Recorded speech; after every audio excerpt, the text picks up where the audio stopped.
little bit of sun, happy days, we're drying up, we're getting there, it's the end of November. Come on, we can do this, we can get through this horrible wet time.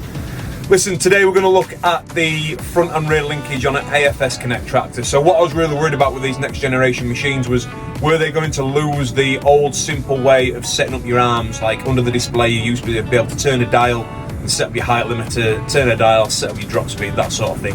They have kept it. I'm so pleased that they've kept something so simple, because it makes life easy.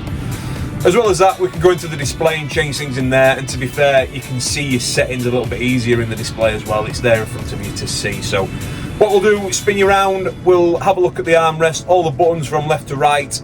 We are going to look at the basic operations of the front and rear linkage on an AFS Connect tractor.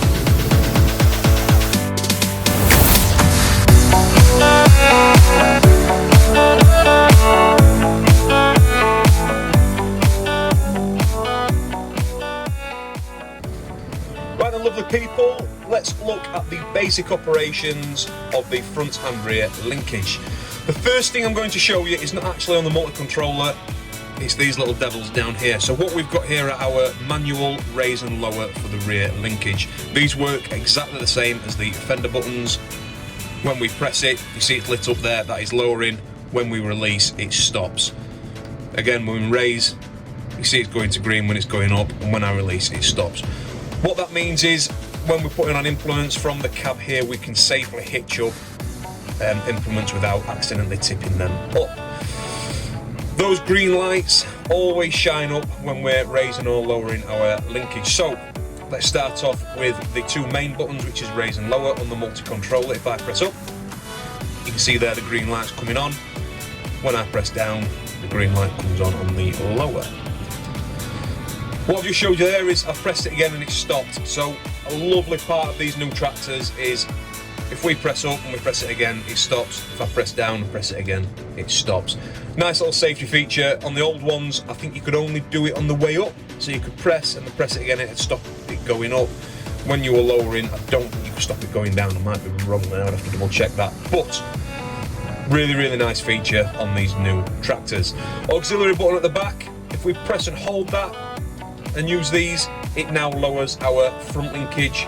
If I still press and hold the button at the back and press up, it raises our front linkage in the exact same way that our rear one is used. That moves me on to the depth control, which is these two dials here. Lift the armrest up so you can see. The large lower dial is the rear linkage, and the smaller upper dial is the front linkage. So if you were ploughing, for example, you would set your depth to the ploughing depth, what you wanted to go to. When we press down, it goes to wherever that's set. Same as the front linkage, button at the back, press down, it'll go to wherever your top dial is set. Lifting up the armrest brings us to our four dials underneath the armrest. The front two we've already discussed in a previous video, which is all down to the electronic hydraulic remote flow rates. The rear two dials, these are the ones that control our front and rear linkage. The left hand one selects the setting what you wanted to change, and the right hand one adjusts that setting that you wanted to change. For example, here on the left one there, that we're set to our drop rate.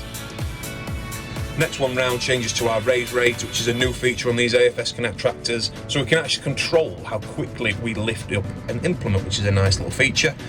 We've then obviously got our upper limit, which is a very common one, and we've now got as well another little new feature is the lower limit, where we can absolutely set a limit where we do not want those arms to drop below.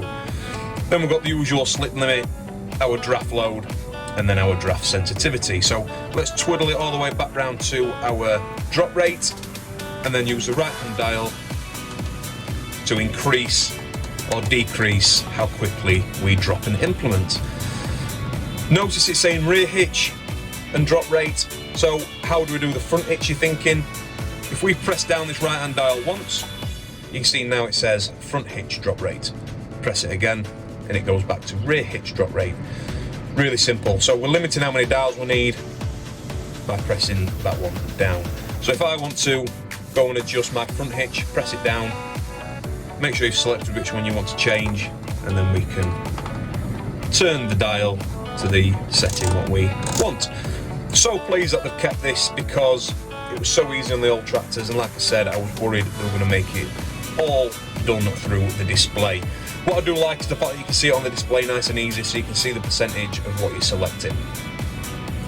So, moving into that, we've got, obviously we need to talk about our automatic pickle pitch and our hydraulic top link. So this current screen layout, what I've got set up is a generic one which I've set up about a year ago. It's all on a USB stick, which if you buy a brand new tractor from Farmstar, I will always make sure that these are set up in this way. So if you ring me up, I know what I'm looking at on the screen as well, it helps me.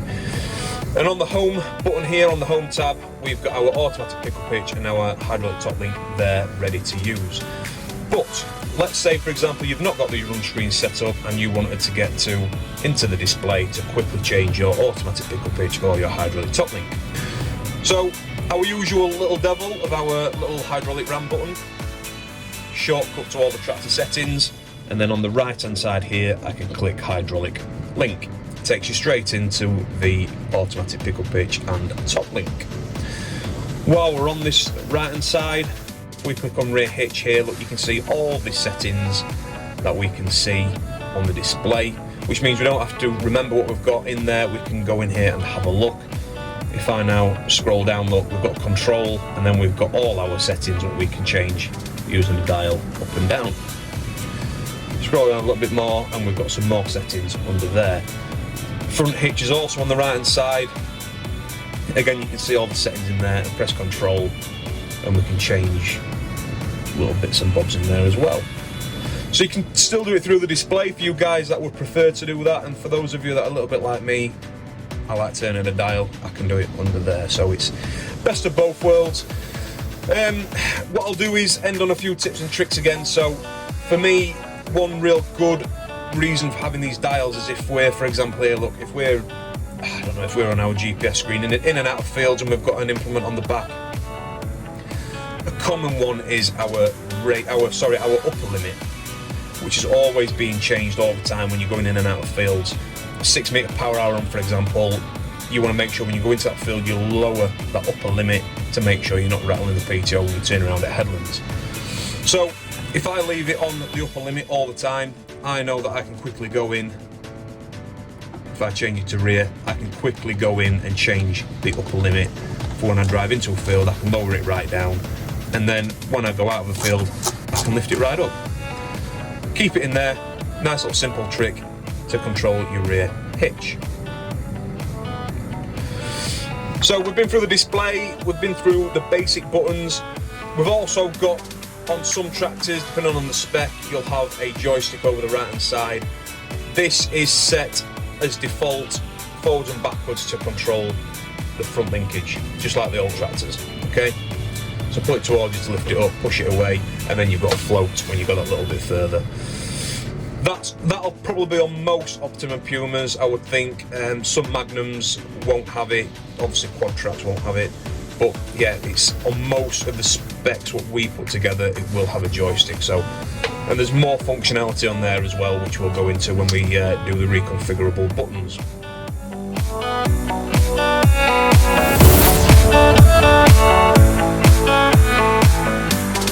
So that's the basic operations of the front and rear linkage sorted. What we're going to do in the next episode is have a little bit of a change, and we're going to dive into the Pro 1200 display. So we're going to look at the basic operations of that screen. Hope you enjoyed that, guys. I'm Ant, and this is ProFormance.